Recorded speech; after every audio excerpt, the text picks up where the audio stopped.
village. People gathered every market day to sell yams, palm oil, and cloth. Among them sat a ragged man with torn clothes and a calabash for begging. His hair was unkempt, and flies danced around him as he stretched his hands for food. The villagers called him the useless one and often pushed him aside when he blocked the road. Little did they know that the man who appeared hungry and broken was once Okonkwo the Fearless, the greatest hunter in all the lands. Years ago, his arrows never missed, and his name alone sent wild beasts fleeing into the forest. But now, covered in dust and silence, no one recognized him. The people of Odiu loved to boast. Their men bragged of strength, their women boasted of beauty, and even the children laughed at strangers.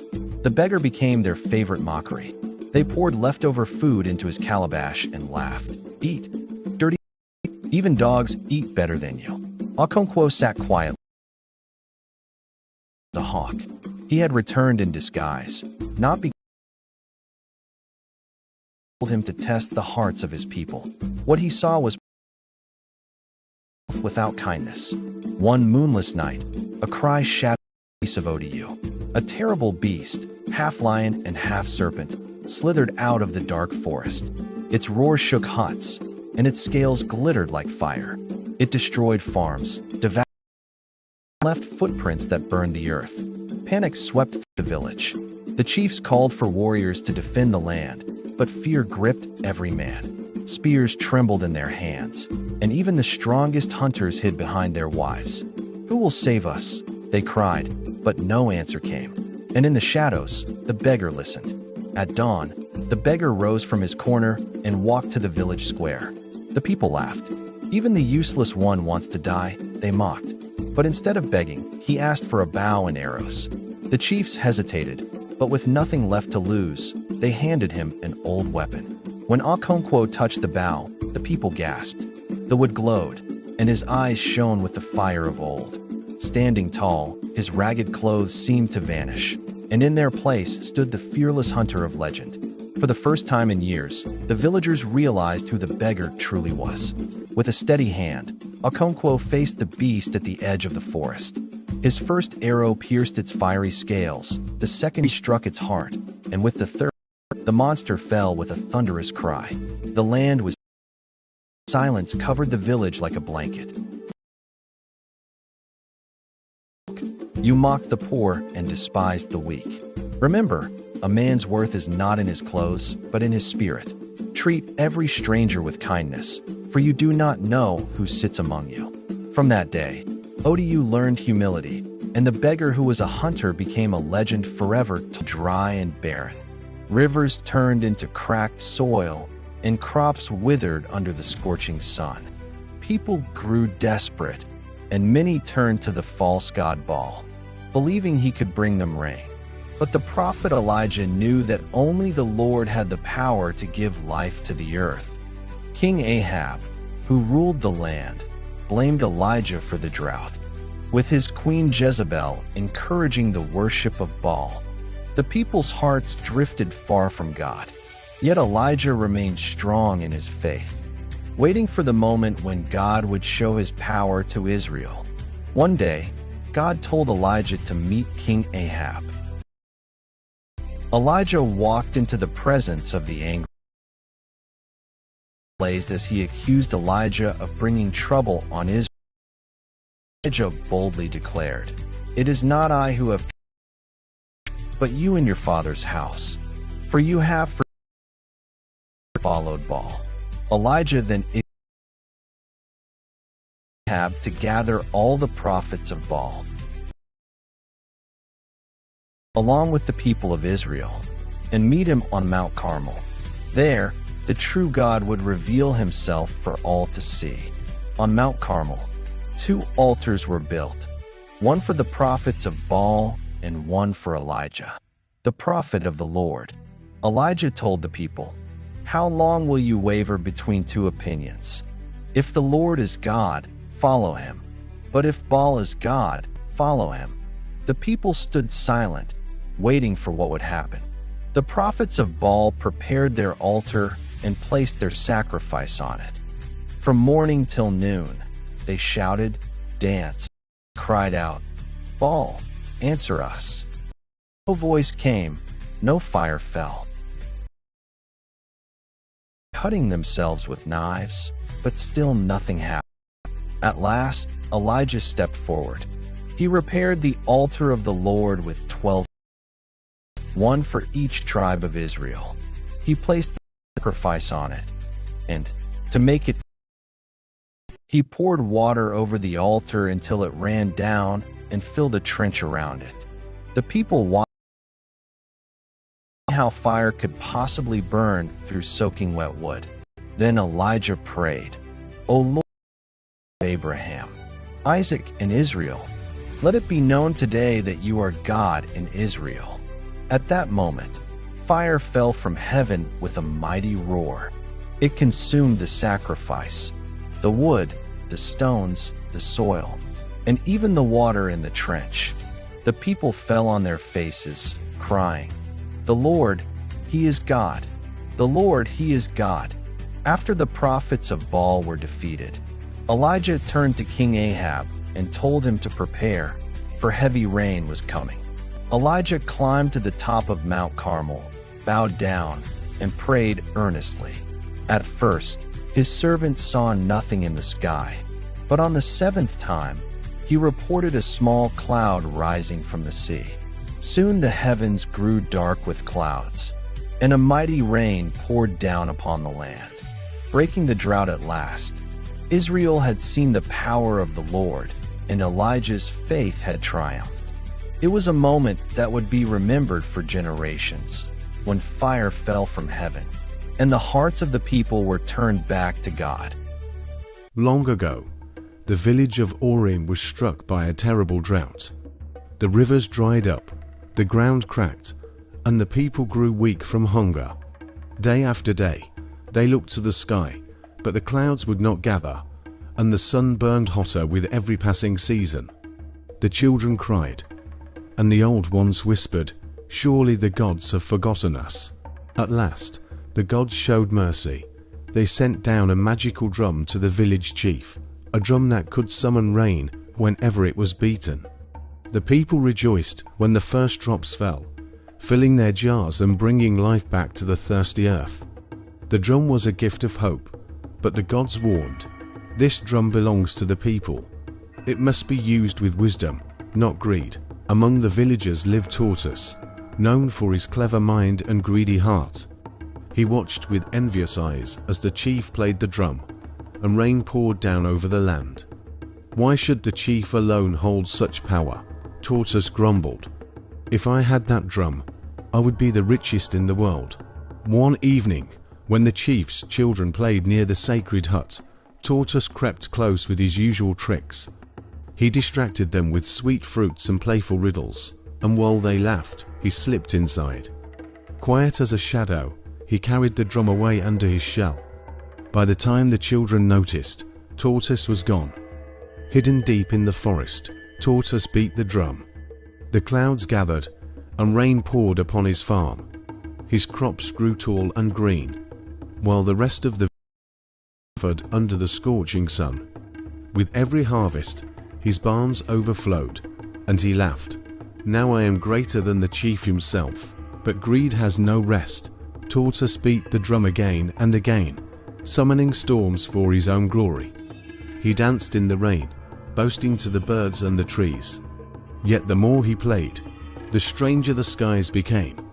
The winds grew violent, and the thunder growled with anger. Still, Tortoise would not stop. One night, the drum's magic turned against him. Instead of gentle rain, a terrible storm fell upon his home. Lightning split the trees, floods swallowed his barns, and his crops were washed away. The very earth shook beneath his feet as he tried to hide under his shell. "Oh, what have I done?" he cried. The villagers, seeing the chaos in the forest, ran to the chief. Together they followed the sound of thunder until they found Tortoise, soaked and trembling beside the broken drum. His greed had brought destruction not only upon himself, but also upon the land. The gods appeared in the storm and took back the drum, placing it once more in the care of the chief. With wise hands, the chief beat it, and this time the rain fell gently, soaking the fields and filling the streams. The people rejoiced, lifting their faces to the sky and giving thanks. As for Tortoise, he was left humbled and ashamed. His shell remained cracked from the storm, and a mark of his greed. After the storm destroyed his home, Tortoise wandered far from the village, his cracked shell a reminder of his greed. He was mocked by the animals and shunned by the villagers.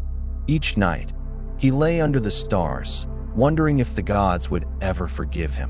One evening, by the riverbank, Tortoise met a wandering old man with eyes as bright as fireflies. The man said, "The gods punish greed, but they also forgive those who change." Tortoise bowed his head and whispered, "But how can I ever be forgiven?" The old man pointed to the horizon where the mountains touched the sky. "Seek the mountain of clouds.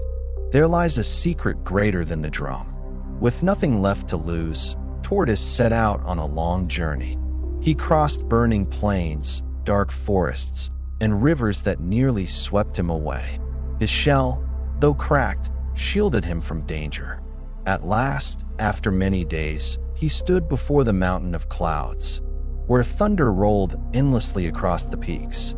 At the mountain's summit, Tortoise discovered a glowing cave filled with mist.